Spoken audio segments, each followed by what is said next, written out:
orar, no mires el hombre, no mires al niño, sino mira las palabras que el Espíritu va a colocar en la boca del niño. Amén. Abre tu espíritu a lo que vas a recibir. Continuamente, Juan David, el Señor me ha dado una revelación importante. A veces estamos en los discipulados y terminamos el discipulado y me dice: papá, ¿te equivocaste en esto? Pilas ahí. Y entonces, el otro día enseñando el discipulado, ¿no? Estaba ahí, nos enseñó. Entonces, amados, quiero que oremos por nuestro hijo en este momento en Juan David. Quiero orar por él y ustedes me van a acompañar a orar. Padre, gracias por la vida de Juan David en esta preciosa noche, amado Dios. Te pedimos que tú le uses, que le bendigas, amado Dios. Que los milagros acontezcan a través de sus labios. En el nombre de nuestro Señor Jesucristo. Amén. Bueno, de verdad que es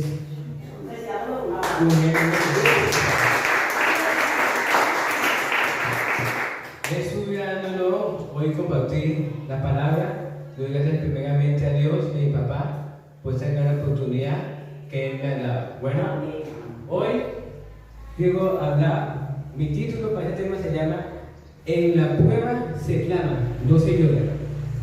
Lo voy a volver a repetir. En la prueba se clama, no se llora. Ahí está la pantalla. Tengo el reflejo en la puerta, así que más o menos lo veo. Bueno, para introducir este tema, hoy quiero hablarles del profeta Jeremías. Jeremías es un profeta, o fue un profeta del pueblo de Judá. Recordemos que Israel se dividió en dos: el pueblo de Israel del norte e Israel del sur, que era el pueblo de Judá. Entonces Jeremías profetizó siempre al pueblo de Judá. Y Jeremías pues tuvo diversas pruebas, que es el tema principal del día de hoy. Por ejemplo, en el Jeremías capítulo 20, no lo vamos a leer, voy a dar unas pequeñas referencias para que usted lo pueda leer en su casa después. Pero en Jeremías capítulo 20, usted puede ver que Jeremías se queda en el cepo de la casa, de la entrada de la casa de alguien. ¿Qué es el cepo? Pues bueno, el cepo era como un lugar al aire libre que ahí estaban las personas que, podríamos decir, que iban a sentenciarlas a muerte. Entonces, es parecido a la guillotina. Muchos hablan de la guillotina, de la revolución francesa, que le cortan la cabeza. Bueno, esta guillotina, ese cepo, se le corta no solo la cabeza, sino las dos manos. Entonces, Jeremías estuvo ahí por una noche, por culpa de un sacerdote llamado Pasú. Resulta, en el capítulo anterior, Jeremías 19, Jeremías compra una vasija de barro, un barro excelente que ya estaba construida muy bien. Y dice que el Señor hizo a Israel como ese barro, pero luego Jeremías bota el barro al piso y lo rompe, diciendo que el Señor tiene que venir a castigar a Judá por el pecado que ha hecho. Entonces el sacerdote Pasú, ya en el capítulo 20, se enojó mucho y manda a Jeremías a la cárcel. O, mejor dicho, al cepo durante una noche. Dice la Biblia que el cepo estaba en la casa del sacerdote Pasú. Lo más seguro, pienso yo, era para vigilarlo, que no se escapara, aunque, como les digo, no podía salir, ya que tenía las dos manos y la cabeza, pues ahí encerradas en el cepo, entonces guillotina, entre comillas. Otra prueba que pasó Jeremías, estoy la introducción, es ya mucho más adelante, cuando tristemente Judá queda desolada y el pueblo de Babilonia la conquista. En todo el libro de Jeremías usted puede encontrar que hay muchas profecías, muchas veces que Jeremías le dice lo mismo al pueblo, que al ver Jeremías la destrucción de su querido pueblo, él se pone a llorar. Por eso Jeremías se considera como el profeta lloró, porque lloró por su pueblo. No lloró por los problemas de él, sino lloró porque su pueblo se estaba perdiendo. Él clamaba, me imagino yo, todos los días al Señor para que Él pueda, que el pueblo se pueda arrepentir. Pero tristemente el pueblo no se arrepentía. En la Biblia podemos encontrar un libro llamado Lamentaciones, o su nombre completo, Lamentaciones de Jeremías. Usted va a encontrar ahí el lloro de Jeremías. Podemos decir que también hay una oración de Jeremías de por qué la destrucción de Jerusalén. Ahí está, se ve un Jeremías muy triste y muy desconsolado tras la destrucción de su pueblo. Y ya para entrar de lleno al fondo de hoy, esta prueba que fue antes de la destrucción de Jerusalén que les quiero contar hoy, está en Jeremías capítulo 33. Perdón, Jeremías 37. Pero antes de leer ese tema, quiero darte un poco de contexto. Resulta que el profeta Jeremías siempre profetizaba y predicaba en Jerusalén, que era como decir la capital de Judá. Pero siempre cuando terminaba de predicar, más o menos como la tarde-noche, como en ese momento estamos, la tarde-noche siempre se iba a Benjamín, que era la tribu de donde venía Jeremías. Jeremías iba a la tribu de Benjamín, iba a Jerusalén por la mañana para predicar y se volvía a su casa a Benjamín. Resulta que una vez un soldado llamado Irías excarcela a Jeremías por esas profecías que como Babilonia se había acercado tanto a Judá que prácticamente iban a estallar en guerra. Y Irías encarcela a Jeremías porque según él, Jeremías estaba infundiendo noticias por desánimo. Según el pueblo, Jeremías era un traidor. Pero era falso. Jeremías siempre fue consistente y dijo que era la palabra del Señor y que el pueblo debía arrepentirse, pero el pueblo no lo hacía, y es por eso que este soldado se llamaba Irías no se la caso. Ahora bien, quiero entrar lleno a la palabra de Dios. Vamos a leer en Jeremías capítulo 33, versículos 1 y 2, solamente 1 y 2. Dice la palabra de Dios: vino palabra de Jehová a Jeremías la segunda vez, estando él aún preso en el patio de la cárcel, diciendo: así ha dicho Jehová que hizo la tierra, Jehová que la formó para firmarla, Jehová es su nombre. Aquí, si usted mira el capítulo 33 completo, número 1, te voy a contar que el versículo siguiente dice: clama a mí y yo te responderé. Un versículo muy reconocido, pero quiero enfatizar en el contexto que estaba Jeremías. Estaba en el patio de la cárcel. Ya dije por qué, pero yo les conté que hasta Jeremías estaba como en una bóveda. Jeremías capítulo 37 dice que el soldado Irías puso al profeta Jeremías en una bóveda, que era como una tipo cárcel. Pero el rey Sedequías, que era ese momento el rey de Judá, manda a llamar a Jeremías, porque ahora sí definitivamente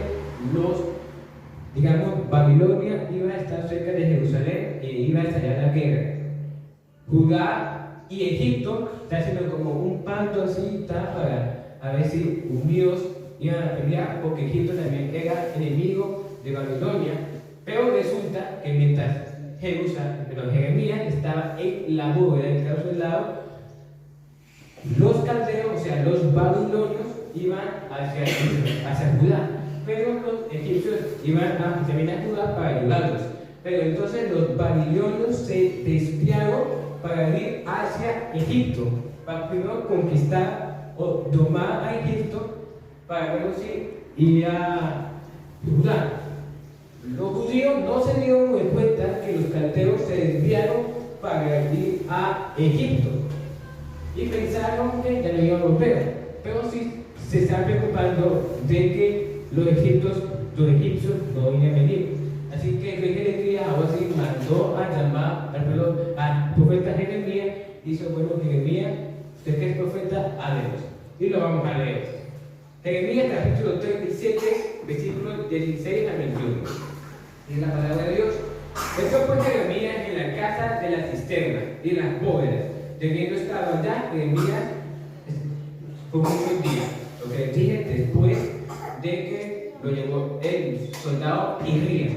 El rey Sedequías, versículo 17, envió y le sacó y le preguntó el rey secretamente en su casa y dijo: ¿hay palabra de Jehová? Y dijo Jeremías, y dijo: hay. Y dijo más: en manos del rey de Babilonia serás entregado. Versículo 18. Dijo también Jeremías al rey Sedequías: ¿en qué pequé contra ti y contra tus siervos y contra este pueblo para que me pusieseis en la cárcel? ¿Y dónde están vuestros profetas que os profetizan diciendo: no vendrá el rey de Babilonia contra vosotros y contra esta tierra? Ahora pues, oye, te ruego, oh rey mi señor, caiga ahora mi súplica delante de ti, y no me hagas volver a casa del escriba Jonathan, para que no muera aquí. Entonces dio orden rey Sedequías y custodiaron a Jeremías en el patio de la cárcel, haciéndolo dar una torta de pan al día en la calle de los panaderos, hasta que todo el pan de la ciudad se gastase, y quedó Jeremías en el patio de la cárcel. Esa no fue la última prueba de Jeremías, tristemente para él. Luego más adelante el nivel subió, porque en el capítulo anterior se fue a la cisterna, un lugar muy feo, pero que patio de la cárcel. Pero Jeremías 27, en especial el versículo 21, el último que acabamos de leer en la pantalla, es el contexto en el cual Jeremías escribe Jeremías capítulo 33. Eso me hace pensar, os juro, que a pesar de que Jeremías estaba en la cárcel, siempre Jeremías estuvo en contacto con Dios. ¿Y por qué sabemos que estuvo en contacto con Dios? Porque Dios le hablaba. Y usted puede ver en Jeremías capítulo 33, el pasaje que acabamos de leer, que Jeremías habló sobre la prosperidad de Jerusalén. A pesar de que el pueblo en ese momento estaba pecando, y a pesar de que el pueblo Judá todavía no había sido conquistada por los babilonios, ahí se ve cómo Dios a través de Jeremías dice que Judá está desolada y que la tristeza de que ya no habrá cánticos en Judá. Pero el Señor promete en ese capítulo de Jeremías 33 que Jerusalén va a ser prosperada y que Dios va a restaurar el templo en Jerusalén. Ahora bien, esto realmente sucedió por una cosa, y es que Jeremías siempre, pero no siempre, tuvo que haber confiado en el Señor. Para esto, siempre tuvo que haber tenido una confianza plena en el Señor. ¿Por qué? Porque imagínate tú, como pastor, y que tu congregación no te escuche y por ejemplo se rebelen contra ti. Más o menos esa era la intención de Jeremías. Nadie lo quería escuchar y todo el pueblo se quejaba de él, hasta el punto que lo querían en la cárcel. Pero aún así, Jeremías no se preocupó en él, no puso sus ojos en él, sino se puso los ojos en Jesús. Y Jeremías capítulo 20, versículo 11, pone Jeremías un lamento después de, como vimos en la introducción, cuando el sacerdote pasó, puso el cepo a Jeremías, el cepo de su casa, dio como un lamento, pero esa parte fue como un símbolo, puede llamarlo así, de confianza en él. Tiene la palabra de Dios: mas Jehová está conmigo como poderoso gigante. Por tanto, los que me persiguen tropezarán y no prevalecerán. Serán avergonzados en gran manera, porque no prosperarán. Tendrá perpetua confusión que jamás será olvidada. Esto fue un gran gesto de confianza para Jeremías, porque estando ahí en el cepo durante una noche, supongamos una noche dura 6 días, porque según el cabello judío, un día dura 12 horas, así que por la mitad 6 horas. 6 horas, lo obligó toda la noche en el cepo. de la casa de sacerdote Pasú y quedó ahí un amigo separado, así, toda la noche, sin parar, 6 horas, que nadie le ayudó y da este lamento. Pero este versículo da como un aliento, una confianza en el Señor, de que Señor, yo confío en ti, porque eso es lo que necesitamos, que a pesar de las pruebas, hay el título de hoy, a pesar de las pruebas, en las pruebas nosotros debemos clamar y el Señor responderá, el Señor nos hablará, no debemos llorar, debemos siempre clamar y confiar en el Señor. Ahora bien, saliendo de un plano de Jeremías, vamos a hablar sobre otros personajes en la Biblia que estuvieron en las pruebas o estuvieron en el desierto. Estos símbolos de soledad y de pruebas estuvieron en el desierto, pero aún así Dios les habló. Veamos que, por ejemplo, Dios habló los 10 mandamientos en el monte Sinaí. El monte Sinaí pues era un desierto, no había nada. Si usted va al monte Sinaí hoy en día, que todavía existe, gracias a Dios, si usted va al monte Sinaí hoy en día, no hay nada. Usted no puede sembrar plantas porque no va a prosperar esa planta, ya que esa tierra es infértil. Y como es infértil, si es un desierto, pues es como un símbolo de soledad. Pero en esa soledad, en esos desiertos, es donde Dios le habla a Moisés y le habla los 10 mandamientos. Veamos en Éxodo capítulo 19, versículo 1. Voy a volver a repetir, Éxodo capítulo 19, versículo 1. Vamos a ver el título, Israel en Sinaí. Dice la palabra de Dios: en el mes tercero de la salida de los hijos de Israel de la tierra de Egipto, en el mismo día llegaron al desierto de Sinaí. Y podemos ver que el pueblo de Israel, que había salido de la esclavitud del faraón, aquí podemos ver que Israel ya pasó 3 meses, o sea, ya faraón ya hace 3 meses que no vemos a ningún egipcio. Y como ellos tenían un montón de dioses y un montón de costumbres egipcias, entonces en este tiempo de Sinaí es como, digamos, un stop para Dios enseñarle las leyes de él, para que Israel sea un pueblo apartado, que sea un pueblo diferente a las otras naciones paganas que andaban por ahí. Entonces Dios le da los 10 mandamientos, también le da el libro de Levítico y le da muchas instrucciones, pero hoy me voy a enfatizar en los 10 mandamientos. Leamos Éxodo capítulo 20, versículo 1. Y habló Dios todas estas palabras diciendo, aquí empieza ya el Señor dictar los 10 mandamientos. Uno lo llama el decálogo, los 10 mandamientos. Podemos decir las 10 reglas básicas de un cristiano. Y el Señor dicta esas 10 reglas básicas en el monte Sinaí. ¿Cómo fue? Pues bueno, Moisés tuvo que subir al monte y empezar a orar. Resulta, eso está en el capítulo 19, en los últimos versículos, que cuando al llegar el Señor, cuando llega el pueblo a Sinaí, el Señor le dice a Moisés que se purifique, que se lave sus vestiduras, que en 3 días la gloria de Dios se iba a manifestar en el monte de Sinaí.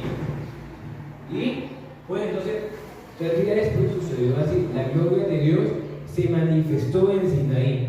Y aquí lo veo el versículo 1 del capítulo 20, habló Dios todas estas palabras diciendo, y empieza a hablar del monte de Dios.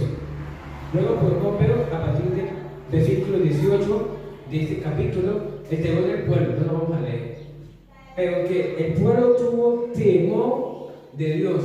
A ver, la gloria de Dios dijo, no, Moisés, ve tú porque nosotros vamos a morir. Obviamente le doy mis palabras para que usted lo lea en su casa. Así que, pues, quiero fijarme en eso, que Moisés clamó Esos 3 días antes de manifestarse la gloria de Dios en Sinaí, y el Señor contestó. Eso me da otra cosa, que no solo Dios cuando habla en el desierto, Él también responde. Porque recuerden que Dios no es un Dios mentiroso.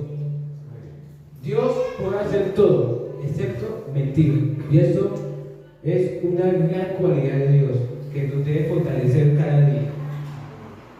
Leamos también Génesis capítulo 21, versículos 14 al 20. Esto es otro ejemplo de una familia. En ese caso es una familia que Dios ayudó. Aquí que hay muchas familias representadas, pues entonces aquí un ejemplo que puede que sea usted identificado. Aquí podemos ver que había una esclava egipcia llamada Agar. Y dice la historia que Agar se acostó con Abraham gracias a la esposa de Abraham, Sara, para que así se pueda cumplir la promesa de Dios de Abraham, para que pueda tener un hijo. Y bueno, de ahí nació un hijo llamado Ismael. Pero entonces, como Dios siempre cumple su promesa, Dios le da otro hijo a Abraham, pero el hijo legítimo, el de Sara, porque Dios le prometió un hijo a Abraham con Sara o con Agar. Entonces Dios le da Isaac, el hijo de Abraham, a Abraham y a Sara. El niño crece y pues entonces están como las peleas entre el mismo pueblo. ¿Quién será los próximos días después de la muerte de Abraham? ¿Isaac o Ismael? Entonces ya luego entre el mismo núcleo familiar de Agar empieza la discordia entre Agar y Sara por sus hijos, por Ismael e Isaac. Entonces Sara le dice a Abraham, Abraham, lo siento, pero yo sé que es tu hijo, pero no podemos seguir más con Agar. Tienes que sacar, tienes que despedir, tienes que echar de la casa, por decirlo de una manera, a Agar y a Ismael. Entonces, con el dolor de su alma, Abraham despide a su primer hijo, a su primogénito, Ismael. Vamos a leerlo. Génesis capítulo 21, versículo 14 al 20. Dice la palabra de Dios: entonces Abraham se levantó muy de mañana y tomó pan y un odre de agua. Un odre es como una botella, que me entienden. Y lo dio a Agar, poniéndole sobre su hombro, y le entregó el muchacho, o sea, Ismael, y la despidió. Y ella salió y anduvo errante por el desierto de Berseba. Y le faltó el agua del odre, y echó al muchacho debajo de un arbusto. Y se fue y se sentó enfrente a distancia de un tiro de arco, porque decía: no veré cuando el muchacho muera. Y cuando ella se sentó enfrente, el muchacho alzó su voz y lloró. Y oyó Dios la voz del muchacho, y el ángel de Dios llamó a Agar desde el cielo y le dijo: ¿qué tienes, Agar? No temas, porque Dios ha oído la voz del muchacho en donde está. Levántate, alza al muchacho y sosténlo con tu mano, porque yo daré de él una gran nación. Entonces Dios le abrió los ojos y vio una fuente de agua, y fue, llenó el odre de agua y dio de beber al muchacho.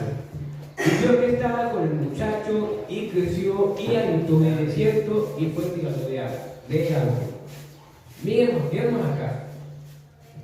Agar y Ismael han sido desahuciados de la tierra de Abraham.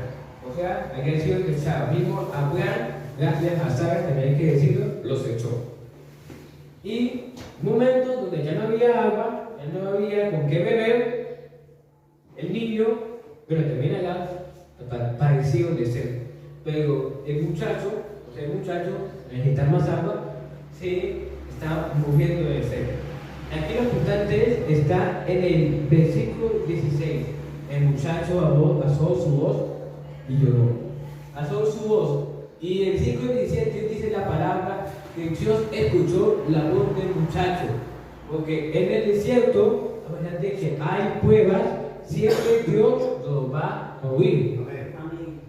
Entonces, sabiendo esto, el muchacho pues empezó a hacer su voz. O sea, podemos decir que él gritó, ya que no tengo agua. Entonces, pues Dios muy sencillo, como Dios le había prometido a Abraham que iba a ser él una gran nación, pues a pesar de que esa promesa era para Isaac, aquí podemos ver que también fue para Ismael. Al final podemos ver que Dios respondió las oraciones de Ismael, porque dicen que Ismael alzó su voz, muy importante.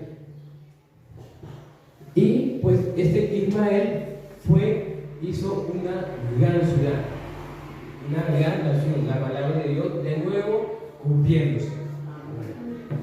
Otro ejemplo, mucho más, tal vez más conocido, tal vez digan, no conocía esa historia, ni siquiera sabían que Abraham había tenido otro hijo. Bueno, está bien. Y vamos a ver un ejemplo muy conocido.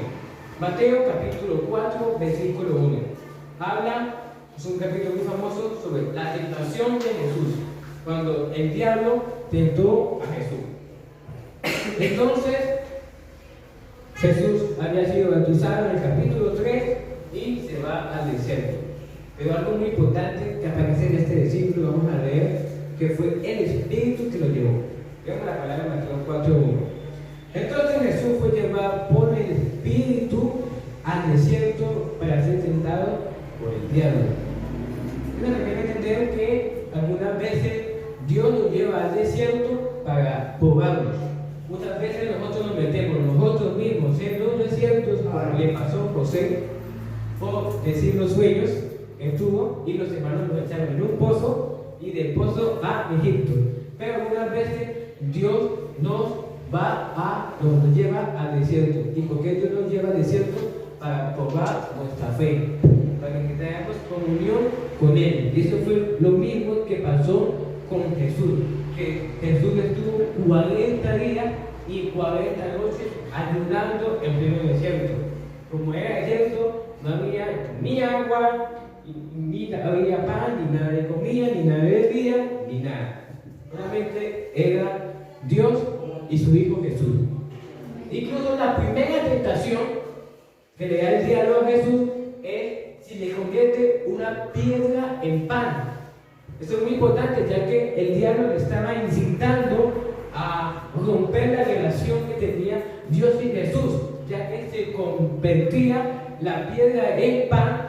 Lo que más le digo es que Jesús podría ya comer el pan y romper el ayuno, pero Jesús no lo hizo. Algunas veces en los desiertos puede que venga el diablo a desestabilizar tu comunión con Dios, pero no debemos apartarnos del Señor. Más bien, como vimos en Jeremías, capítulo 20, versículo 8, versículo 11, el Jeremías alzó su voz y dijo que el Señor está conmigo. Amén. Y así fue como venció Jesús al diablo.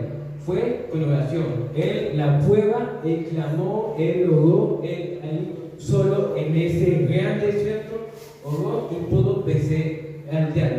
Porque en las pruebas y los desiertos también vencemos las tentaciones. Vamos a leer otro ejemplo, Números capítulo 29, versículos 4 al 9. Vamos a repetir. Números capítulo 21, versículos 4 al 9. Vamos a ponerte un poco de contexto. El pueblo de Israel había llegado a un lugar, a un desierto, porque ellos siempre estuvieron caminando por el desierto para llegar a la tierra prometida, y pues se les acabó el agua, como casi siempre les pasaba.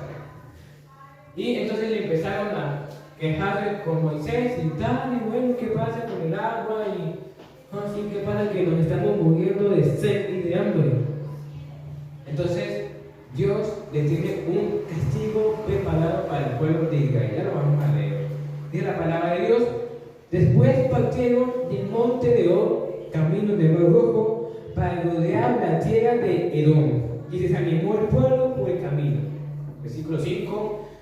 Y habló el pueblo contra Dios y contra Moisés: ¿por qué nos hiciste subir de Egipto para que muramos en este desierto? Pues no hay pan ni agua. y nuestra alma tiene fastidio de este pan tan liviano, haciendo referencia a maná. Versículo 6. Y Jehová vio entre el pueblo serpientes ardientes que mordían al pueblo, y murió mucho el pueblo de Israel. Entonces el pueblo vino a Moisés y dijo: hemos pecado por haber hablado contra Jehová y contra ti. Ruega a Jehová que quite de nosotros estas serpientes. Y Moisés rogó por el pueblo. Jehová dijo: hazte una serpiente ardiente y ponla sobre una asta, y cualquiera que sea mordido y mirare a ella vivirá. Y Moisés hizo una serpiente de bronce, la puso sobre una asta, y cuando alguna serpiente mordía a uno, miraba la serpiente de bronce, vivía. En el punto anterior vimos que el Señor nos lleva en el desierto, y algunas veces nosotros precisamente fallamos en la meditación. Y el Señor nos corrige. Algo así, por ejemplo, le pasó a Jonás. Jonás, su desierto fue el gran pez, porque él no debía de estar en ese gran pez, solo tenía que ir a Nínive y ya. No más, sencillito. Era fácil trabajo, ¿no? Sí, ¿no? Pero no. Y Jonás, pues se fue a otro lugar, a justo lo contrario de Nínive, a Tarsis, y Dios lo castigó con esa tormenta y dice gran pez, no ballena, gran pez que es diferente a una ballena.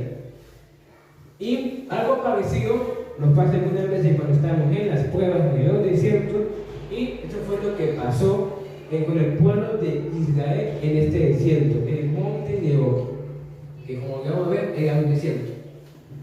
El pueblo se quejó, el pueblo murmuró contra Moisés, como casi siempre lo hacía, y pues entonces, lo muy sencillo, pues el Señor lo castiga con esta plaga de serpientes, para llamarla de una manera. Y lo más seguro es que la serpiente venenosa. Entonces, ¿por qué moría, no? Entonces, esta serpiente venenosa mataba al pueblo. Y pues, como Dios nos saca, algunas veces nos castiga, pero Dios también da la solución a esos castigos para mejorar. Y bueno, primero uno, ya no voy a murmurar contra Moisés y contra Dios. Eso es lo primero que le estuve claro de su momento al pueblo. Número 2, tenían que ver la serpiente de bronce que Dios le mandó que hiciera a Moisés.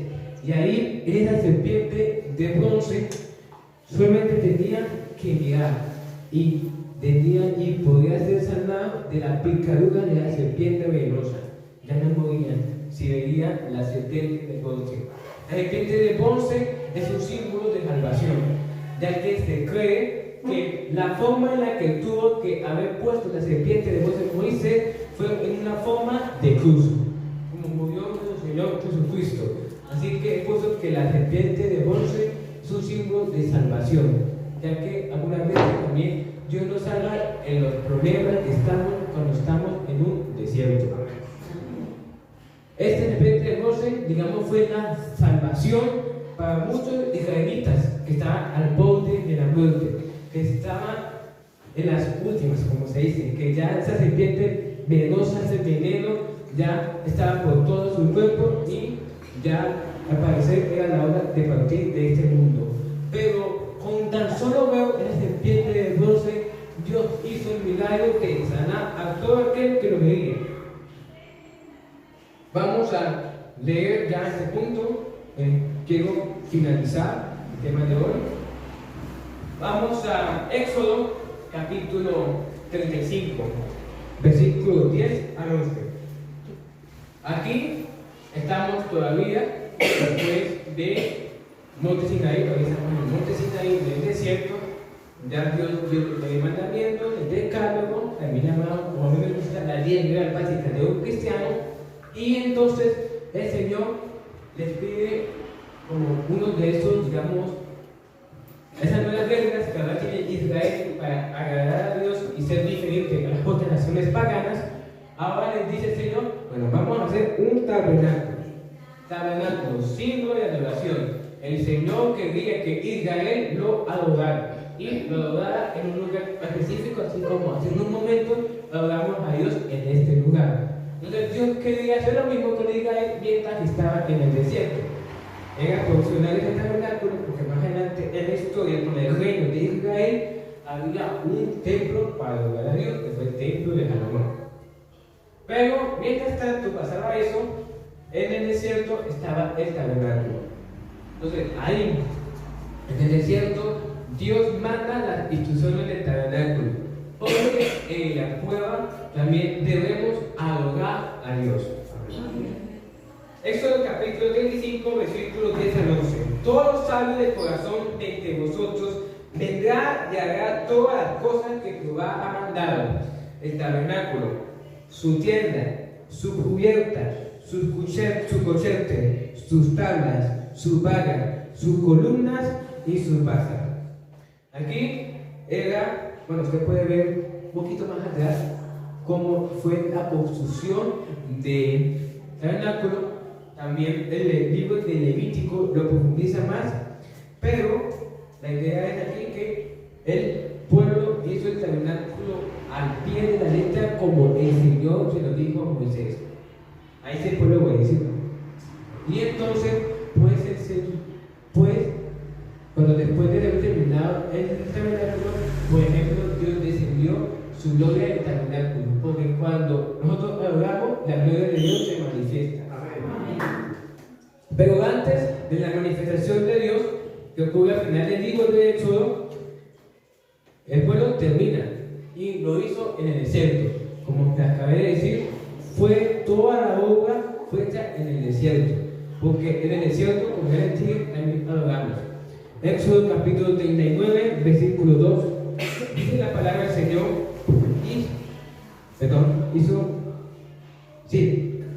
capítulo 39, versículo 32. Voy a repetirlo, Éxodo capítulo 39, versículo 32. Así fue acabada toda la obra del tabernáculo de reunión. E hicieron los hijos de Israel como Jehová lo había mandado a Moisés. Así lo hicieron. Y así como debemos adorar con excelencia. Hoy, pues bueno, ya gracias a Dios tenemos este lugar en Albal para adorar a Dios, bien construido, bien diseñado. También tenemos a la iglesia en Torrente, bien construido y bien diseñado. Y también está bien construido, bien diseñado las otras 3 compromisos que tenemos en Alcácer, Chiva y Nandaria. Pero digo esto ya que a pesar de que hoy no tenemos templos para adorar a Dios, la verdadera forma de adoración está en Juan capítulo 4, la adoración en espíritu y en verdad. Cuando Jesús le dijo a la samaritana que el Señor busca adoradores que le busquen en espíritu y en verdad. Este es como un tabernáculo que nos pide hacer el Señor en el desierto, que nosotros le adoremos. El Señor también hizo leyes para el tabernáculo, quién podía entrar, cómo se hacían los sacrificios para el perdón de pecados y demás. Pero hoy, en el tema de la gracia, hoy 2023, podemos adorar a Dios de una forma muy sencilla.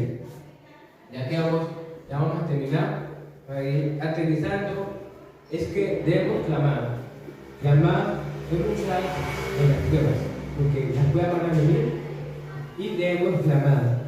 Debemos ser ese buen cimiento que a pesar de ríos, a pesar de tormenta, a pesar de avalanchas, a pesar de muchas cosas que vinieron e interrumpieron su buena conformidad, el buen cimiento siempre estuvo ahí, firme. Y debemos así en las pruebas. ¿Y quién es nuestra roca? Pues el Señor. Y debemos estar siempre, incluso en los desiertos, con el Señor. No debemos clamar en las pruebas. Miren que los ejemplos que te quería mencionar, siempre alguien clamó y el Señor respondió. Y el Señor también dio nuevas direcciones. Y gracias al Señor, estas personas aprendieron. Y hoy también tenemos que aprender lo que esas personas aprendieron a través del Señor y de su clamor. Moisés oró para la gloria de Dios. Ismael clamó por agua. Jesús se clamó y se preparó durante 40 días en el desierto para la tentación del diablo. El Moisés clamó por la sanidad de su pueblo de las serpientes venenosas. Y también Moisés clamó y Jehová habló para construir el templo del tabernáculo, que era como el templo del momento, y el pueblo de Israel así lo hizo. ¿Qué quiero decir con esto? Recuerden que igual como Jeremías al principio, que clamó en la cárcel, y también clamó cuando estuvo en el cepo, y también clamó cuando estuvo en la bóveda antes de parte de la cárcel, y también clamó cuando estuvo en la cisterna en Jeremías 38, también clamó. Así como todas las personas clamaron en sus desiertos y en mucho más, también tuvieron sus propios desiertos, también no un desierto como tal. Muchos fueron la cárcel como Jeremías, otros fueron un gran pez como Jonás, pero tuvieron este tiempo de prueba donde empezaron a clamar a Dios. ¿Qué quiero decir con esto? Y la conclusión es que debemos clamar al Señor. Jeremías capítulo 33, versículo 3, está en la pantalla, y dice: clama a mí y yo te responderé, porque te enseñaré cosas grandes y ocultas que tú me has de hacer en mi punto. Cosas ocultas y grandes nos va a enseñar el Señor en el desierto. Solamente hay un requisito, que hay que clamar. Hay que clamar. Por eso que hoy quiero que te pongas en pie, que cierres tus ojos y que vamos a orar. Vamos a orar porque Dios nos hable en medio de la prueba del desierto.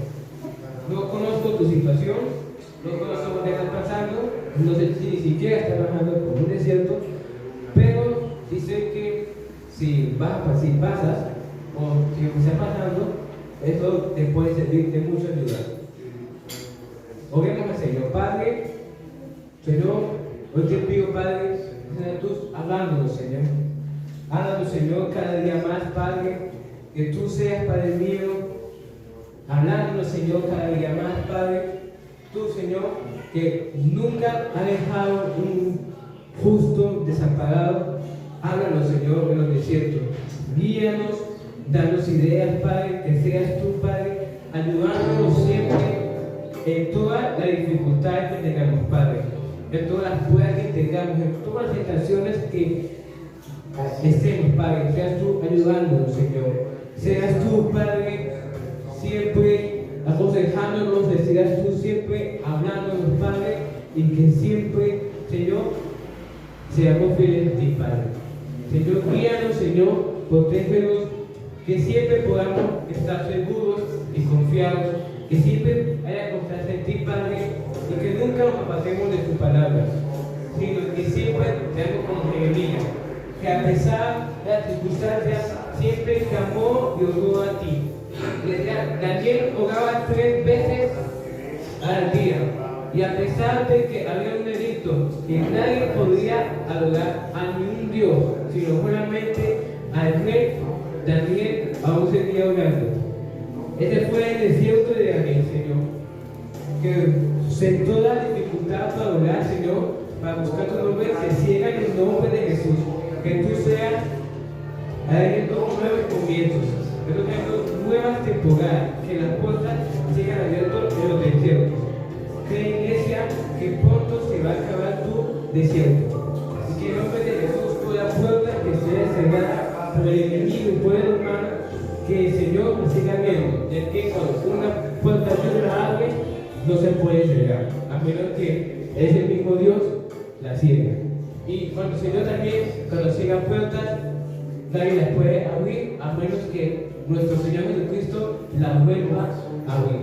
Señor Padre, que esta palabra sea como espada de doble filo y que penetre en nuestros corazones y que tú nos sigas dando cada día más, Señor. Que tu presencia sea iluminada en nosotros, así como Moisés, Padre, que después de 40 días jugando en el monte Sinaí, tenía un velo, Señor, por tanta presencia tuya, Padre. Que seas tu Padre, iluminándonos cada día más de tu presencia y que podamos pasar todos los desiertos, Señor, que tengamos en la vida, Padre. Que nunca nos apartemos de tu nombre, en el nombre de Jesús. Amén.